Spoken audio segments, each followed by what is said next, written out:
Dalam Bapa dan Putra dan Kudus, amin. Allah Tritunggal Maha Kudus, puji syukur kami berikan Santo Yakobus, seorang rasul yang menjadi martir, yang menjadi rasul Yesus, yang melihat Yesus, mengalami Yesus, dan berani mengorbankan dirinya demi Kristus.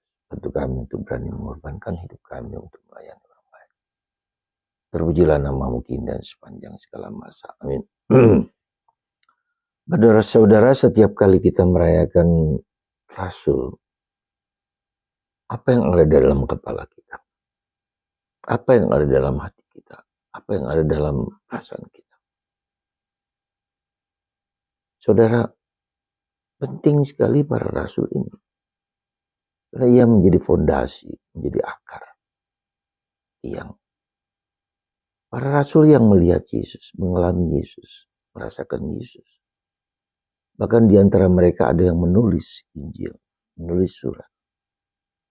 Bagaimana Yesus yang kita ketahui sebagai anak Allah, putra Allah, mewartakan kabar Kristus. Tidak hanya mewartakan, membangkitkan orang mati, melakukan tindakan-tindakan yang seperti tindakan Allah semua. Nah, itu kita tahu tentang Yesus itu justru dari para rasul. Dan itulah Yesus, para rasul menjadi fondasi. Ya. Dan ini dilanjutkan terus-menerus ya, dalam diri para uskup. Di bawah Petrus, di bawah Paus. Ini pula menjadi otoritas yang menentukan kepada kita bagaimana kita harus hidup. Jadi menurut saya, apa yang penting, hiduplah sesuai dengan ajaran Yesus seperti dikatakan oleh para rasul. Dengarkan para uskup, paus, para imam. Dan ini sudah berlangsung ribuan tahun. Tanpa meskipun di dalam perjalanan ada ketidakberesan, ada dosa, ada kelemahan, ada kerampuan. Tapi Tuhan terus mendampingi. Aku mendampingimu. Dan tidak ada satu kuasa manapun, bahkan dari neraka manapun, yang akan menghancurkan gereja Katolik yang kudus, yang satu, apostolik, yang suci. Seperti Santa Teresa bilang, I am a daughter of the church. Saya putri gereja. Maka gereja merupakan suatu manifestasi, manifestasi sakramen dari Kristus. Tanda yang kelihatan di mana Kristus bekerja di dalam sejarah keselamatan. Dari dulu hingga sekarang. Lepas dari kemanusiaan, keberdosaan kita manusia. Tapi Kristus tetap berjalan mendampingi, menuntun. Ya.